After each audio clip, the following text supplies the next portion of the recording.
Well, hello there, everybody. Welcome to my channel. Victoria here, Radiant Moon Tarot. What just arrived on my doorstep? Yay, my first delivery since I moved. We've got the brand new Dreamweavers Oracle by Colette Baron-Reid, illustrated by Joel Nakamura. So been waiting for a while for this. It's been on pre-order for a while. So let's get right into it. Today we're going to open it up. We're going to have a look and see what's inside and do a quick, do a little bit of a walkthrough and a review of the deck. I will post a separate, just regular 4K quick flip through a little while later for you guys. But this one, we're going to take a little bit extra time with it and see what this thing is all about. So let me know in the comments, what do you think of this thing? Does it resonate with you at all? Or, you know, does it, is anything stand out, or is there anything that you don't like? So let's get right into it. So nice sealed box here.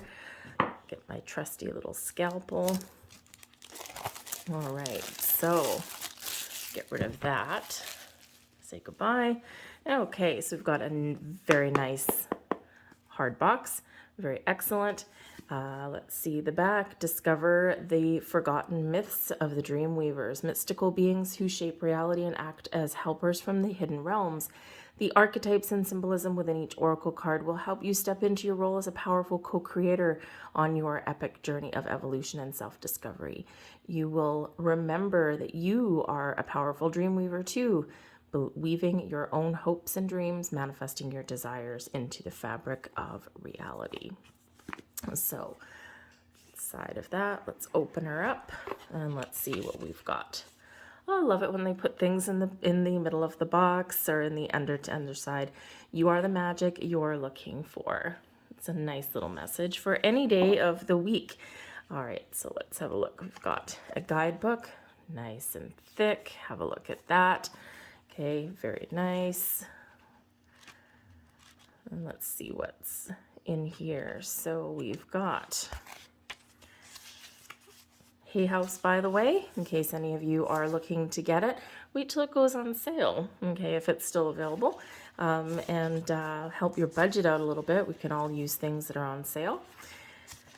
Let's see, introduction,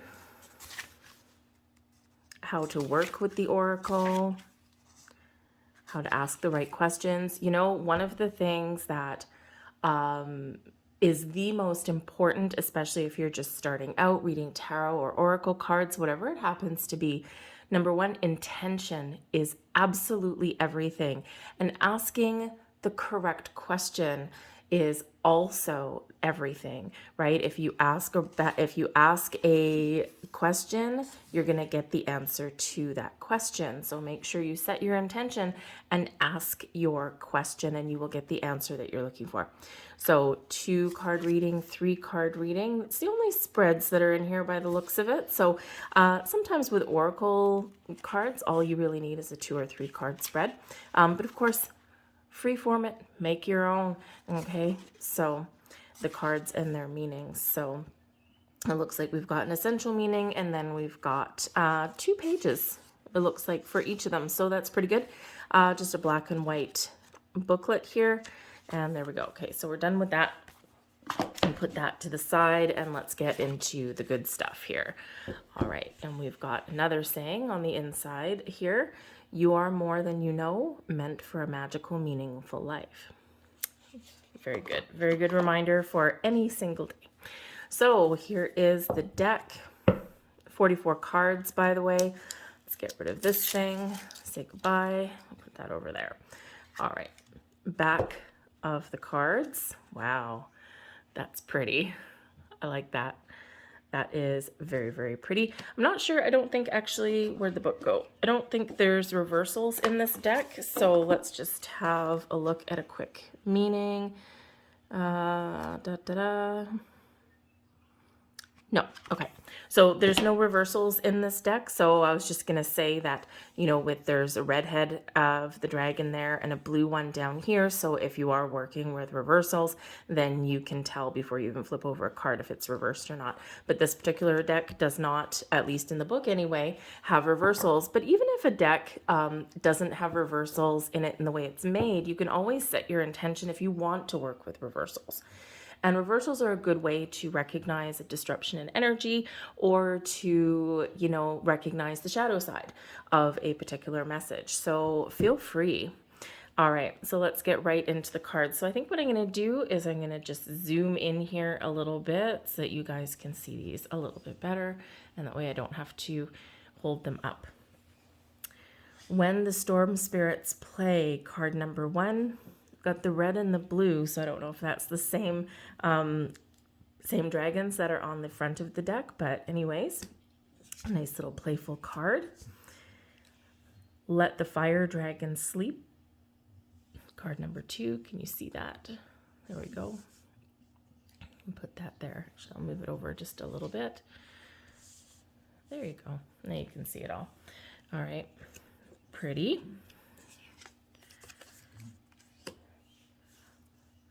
When the coyote calls your name.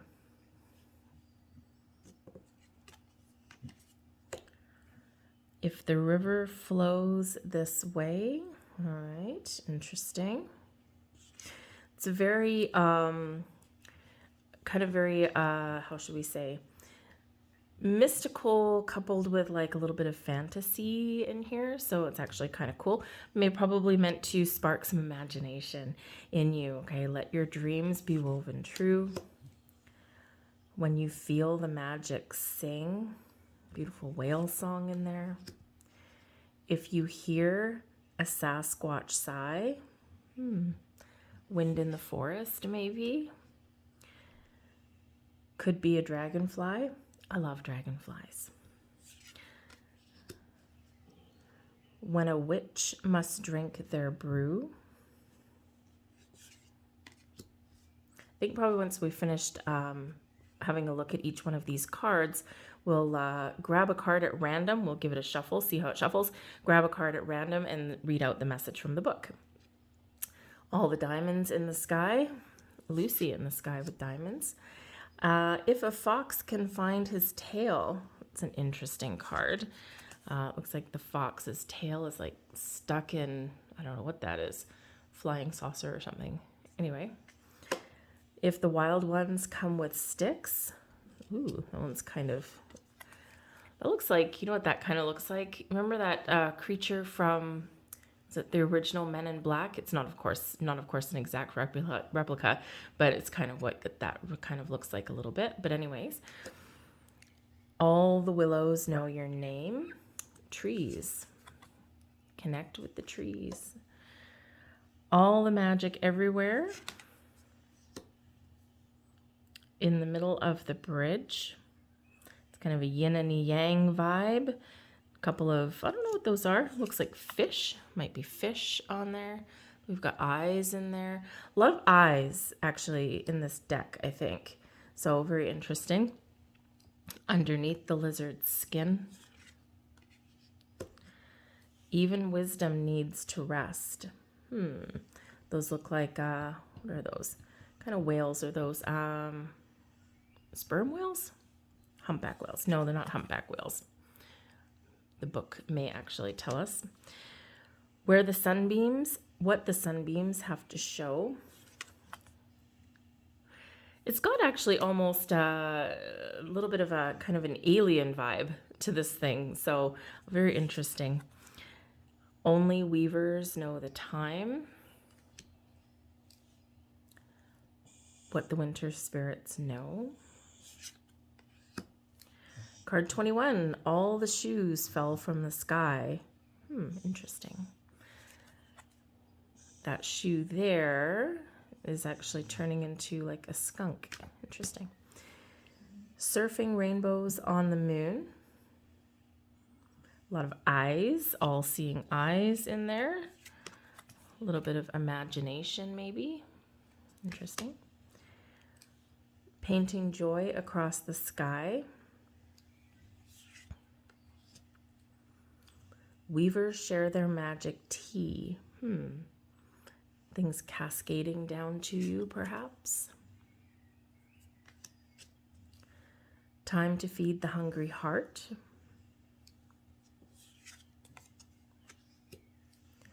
For the wind that blows our sails.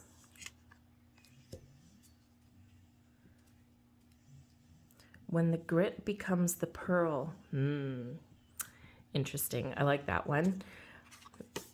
I like that one. Of course, a pearl starts with a tiny grain of sand getting stuck and getting agitated, and then it gets like a coating around it and eventually does turn into a pearl. So something that irritates you or something that annoys you or something that represents a little bit of a challenge, okay, turns into a jewel, a pearl of wisdom, perhaps. Interesting. A firebird called to soar. All calm upon these shores.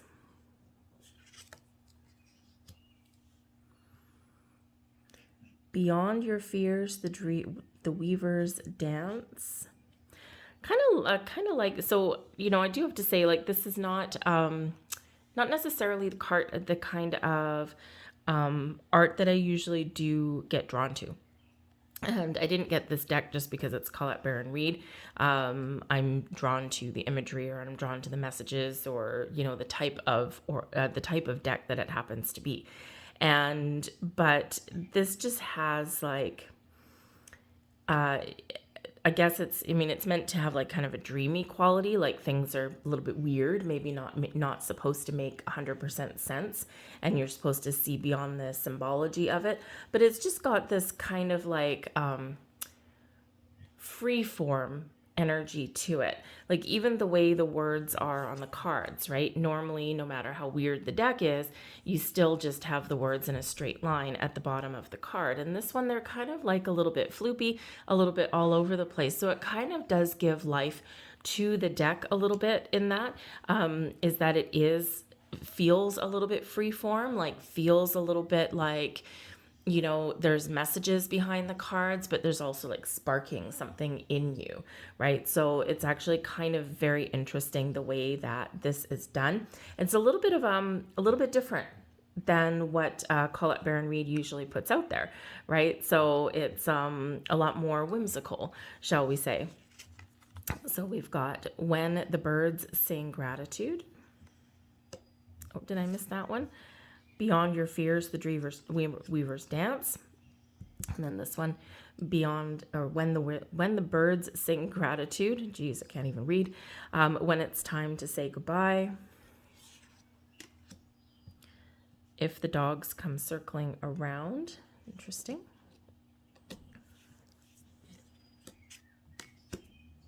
When the Weavers Call Your Heart. All the Threads of Fate Must Bend.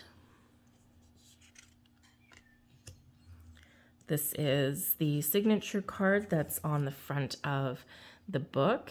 If a cat curls around the moon. Oops, there we go. Put it over where you can see it.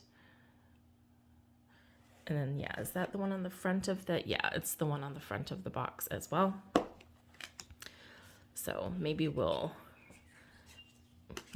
read that one after since it's pictured. Time to Dance Around the Sun. Very pretty. Very pretty. Very mystical. Got a nice little lion on there.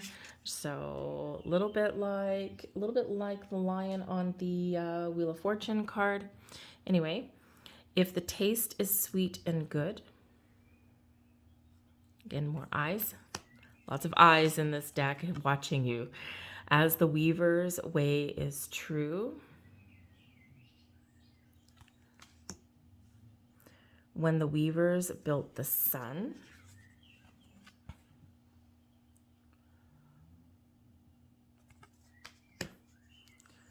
Weavers Watch the Dragons Fly. We've got more eyeballs, more eyeballs. Now, if you have an aversion to eyeballs, I gotta say you're probably not gonna resonate with this deck, okay? There's a lot of eyeballs in it, all right?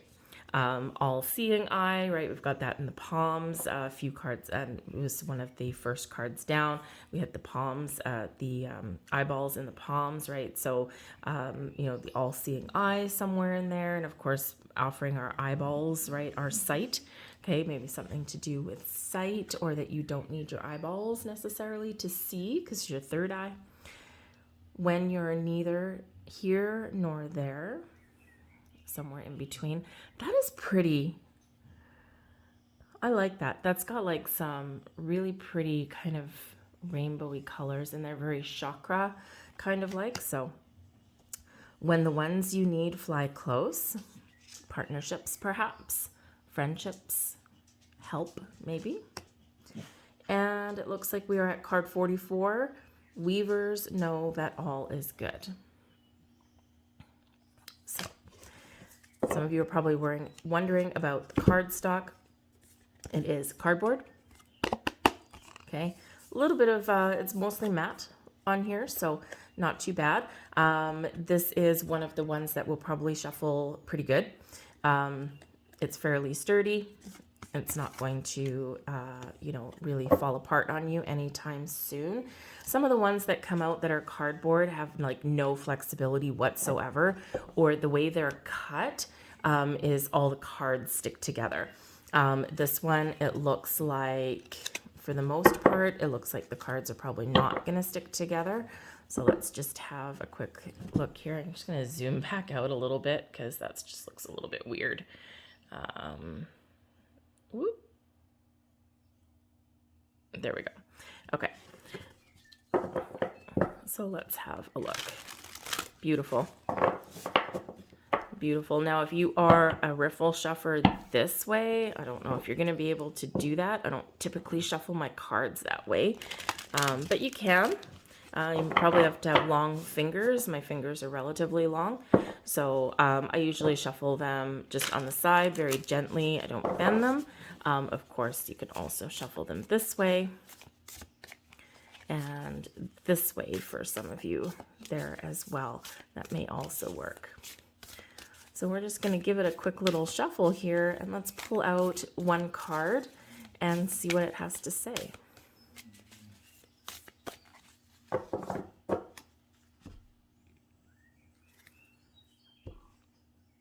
In the middle of the bridge. So we're going to get this one that's very yin-yang and a couple of eyeballs.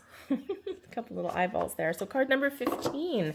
Interesting. 15 in tarot is the Devil card, but let's see what this one has to say really quick.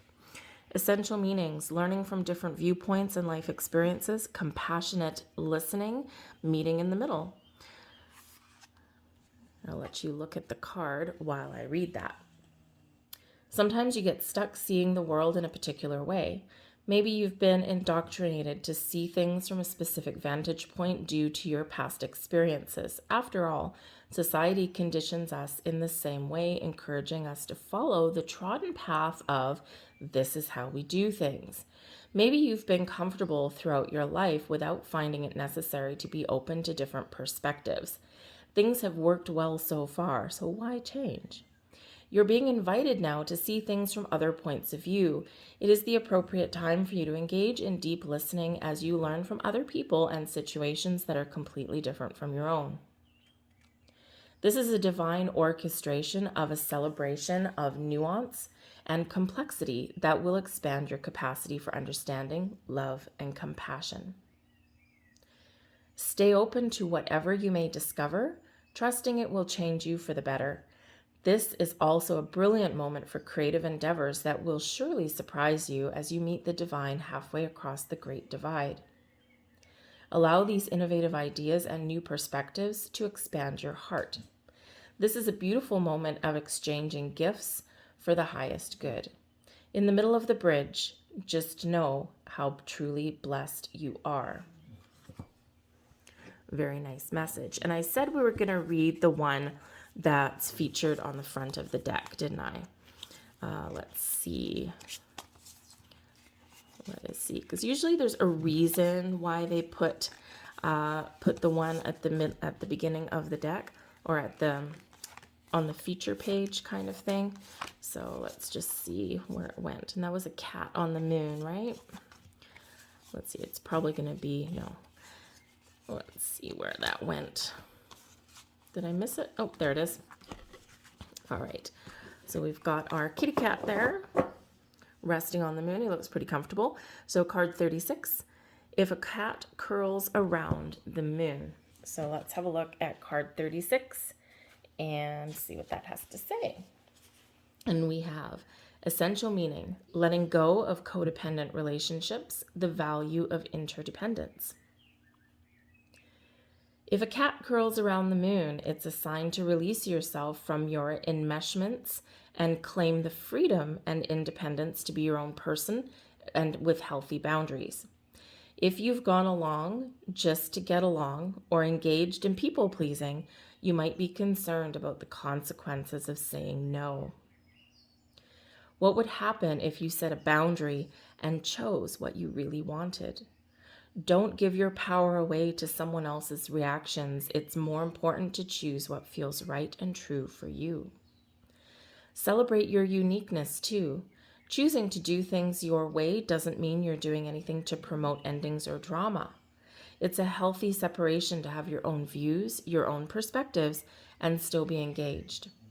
Codependent relationships are always unhealthy and unsupportive in the long run. Speak up, share your mind, and be okay with learning from others who have different ideas. You don't have to agree with them if it's not right for you.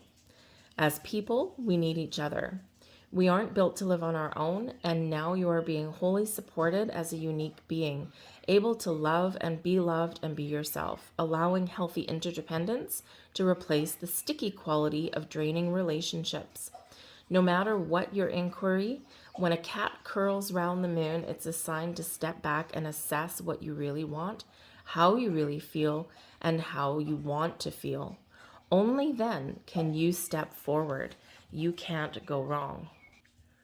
Such a powerful message with that one, right? Quite often we give our power away. Quite often we don't put up boundaries. We just kind of put up with things because we're afraid of someone else's reaction, right? And, of course, we're always reminded that, when we do put up boundaries, the only people that get upset are the very ones taking advantage of you. So very powerful message, giving you your mojo back. But I see now why that is on the front of the deck, because of course, inside of the front of the top part of the box, you are the magic you're looking for. And then the back, you are more than you know, meant for a magical and meaningful life. So this is really reminding you to do you, to be you, to make the choices for you, and to put up the boundaries for you. And not worry about what other people do or think. And if people are telling you you can't do something, they're just showing you what their limits are. And it's nothing to do with you. So there we go. So that is the Dreamweaver's Oracle. Colette Baron-Reid. Very lovely little deck. I can't wait to work with it. I'm probably going to do, whenever I get a new deck, I think I'm probably going to do my daily readings with these ones throughout the week. So have a look and see what comes up in your daily readings throughout this week on my channel. So what do you think of this deck? Does it resonate with you? Do you like the artwork? Do you like the messages? Is this something you can see yourself using? Okay, or do you absolutely not like it at all? All right, let me know in the comments box down below. I thank you guys for watching. See you later. Bye.